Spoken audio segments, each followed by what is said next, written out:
बातमी कुणीही दे, पण खरी अपडेट मिळते फक्त राजकीय लाईव्हवर. दिवस पद्मभूषण डॉक्टर नागनाथ अण्णा नाईकवडी यांनी उभा केलेल्या हुतात्मा सहकारी साखर कारखान्यावर जे आंदोलन होतं त्या आंदोलनाचा आजचा 5वा दिवस आहे. हे आंदोलन कारखान्यावर नसून हुतात्मा संकल्पावर नसून हे आंदोलन फक्त चेअरमन आणि चेअरमनांच्या कारभारांच्या विरोधात आंदोलन आहे. आज सगळे सभासद ह्या ठिकाणी मोठ्या संख्येने उपस्थित आहेत. सगळे कार्यकर्ते ह्या ठिकाणी मोठ्या संख्येने उपस्थित आहेत. 12 संचालकांनी उघड पाठिंबा दिला. 4 संचालकांचे मगाशीच फोन आले होते, ते सुद्धा या आंदोलनाच्या ठिकाणी उपस्थित राहतात. खऱ्या अर्थानं आमचे मुद्दे जर चुकीचे असते तर इतक्या सभासदांनी सर्व संचालकांनी पाठिंबा आम्हाला दिला नसता. चेअरमन त्यांची नैतिक जबाबदारी आहे की आपले संचालक सुद्धा सभासद सुद्धा आपल्यापासून एवढे दुरावत्यात बाजूला होत्या, त्याचा अर्थ आपण राजीनामा दिला पाहिजे, ही त्यांची नैतिक जबाबदारी आहे. जे आरोप क्रांतीवीर नागनाथ अण्णा नाईकवडी यांच्या मोठ्या मुलानं किरण दादांनी जे आरोप त्यांच्यावर केलेले आहे ते आरोप त्यांनी मान्य करून पहिल्यांदा खुर्चीवरून खाली उतरलं पाहिजे. दुसरी गोष्ट, जो कारखाना कर्जमुक्त झाला म्हणून आपण जिलेबी वाटली होती, ज्या कारखान्याच्या ठेवी सुद्धा जास्तीत जास्त होत्या, त्याच कारखान्यावर आज जर 500 कोटी कर्ज होत असेल तर ही अतिशय चिंताजनक गोष्ट आहे. त्यामुळं ते कर्ज ते कशा पद्धतीनं फेडणार, कशा पद्धतीनं ते कर्ज भरणार ह्याचं सुद्धा कबुली त्यांनी दिली पाहिजे. सगळ्यात महत्त्वाचं, आपल्या सभासदांच्या मध्ये, आपल्या संचालकांच्या मध्ये त्यांनी येऊन ह्या गोष्टींचा खुलासा देणं आणि आपण खुर्चीवरून खाली उतरणं हे अतिशय महत्त्वाचं आहे. नाहीतर आंदोलनाची दिशा ही तीव्र ठरेल. खऱ्या अर्थानं इथून मुंबईपर्यंत हेलपाटं घालणं, प्रमुख व्यक्तींना, मोठ्या मोठ्या नेते मंडळींना भेटून ह्या प्रश्नांचं सोडवणूक होणार नाही.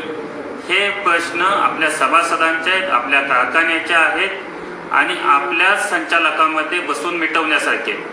त्यामुळे वरच्या नेत्यांना भेटून हे प्रश्न सुटणार नाही.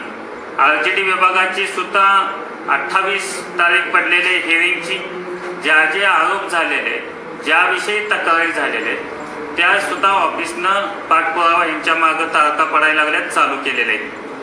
ह्याची आंदोलनाची तीव्रता वाढली तर ह्याच्यातून अजून काहीतरी वाईट घडण्यापेक्षा चेअरमननी बेरेशानं व्हावं आणि ह्या ठिकाणी येऊन आपल्या सगळ्या कबुल्या द्याव्यात आणि खुर्चीवर थांबावं, एवढंच या निमित्तानं सांगतो. खरं म्हणजे हे आंदोलन करताना सुद्धा अतिशय मनाला वेदना होत्या की काय ह्या ठिकाणी असायचं आणि ह्याने काय ह्या ठिकाणी करून ठेवलंय. हे करताना सुद्धा कुणाला आनंद होतोय, ह्याच्या मागं आम्हाला खुर्चीवर बसायचं आहे, हे सगळं चुकीचं आहे. हे सत्तेसाठी आंदोलन नाही चाललेलं. जे अण्णांनी उभा केलं होतं ते टिकण्यासाठी आंदोलन चाललंय. हे सर्वांच्या सभासदांच्या, आपल्या सर्वसामान्यांच्या, सर्व नेते मंडळींच्या लक्षात येणं हे अतिशय महत्त्वाचं आहे. त्यांना कोणतेही पक्षीय स्वरूप नाही, त्याला कोणतंही राजकीय स्वरूप नाही, त्याला फक्त सभासदांचं, संकुलाचं आणि कौटुंबिक हित, जे सर्वसामान्यांच्या कौटुंबिक हितासाठी, जे सगळ्यांच्या चुलीच्या भाकरीसाठी हे जे आंदोलन चाललंय, हे सर्वांनी आपलं म्हणून आंदोलन हातात घेतलेलं आहे. याचा मार्ग फक्त चेअरमन काढू शकतात. याच्यामध्ये कुणालाही जबाबदार आपण धरू शकत नाही. बाकीच्या कारखान्यावर थोडीफार कर्ज झाली, पण ती कशामुळे झाली? ती कर्ज राजकीय त्यांनी खर्च केला असेल, संचालक मंडळाने कुठंतरी थोडेफार खर्च केले असतील, लॉसेस झाले असतील किंवा निवडणुकींना वापरले असतील, कशांना तरी सगळ्यांनी मिळून ते केले असतील. पण ह्या कारखान्यावर अडचण एकमेव फक्त चेअरमन ह्यांच्यामुळे आलेले आहे. त्यामुळं ह्यांनी ह्या गोष्टीचं काळजीपूर्वक विचार करावा. आंदोलनाची तीव्रता वाढण्याच्या अगोदर, तिथं काहीतरी विपरीत होण्याच्या अगोदर आपण खुर्चीवरून उतरावं, एवढी त्यांना विनंती करतो आणि थांबतो. राजकीय घडामोडींचं सर्वात वेगवान अपडेट फक्त इथेच राजकीय लाईव्हवर.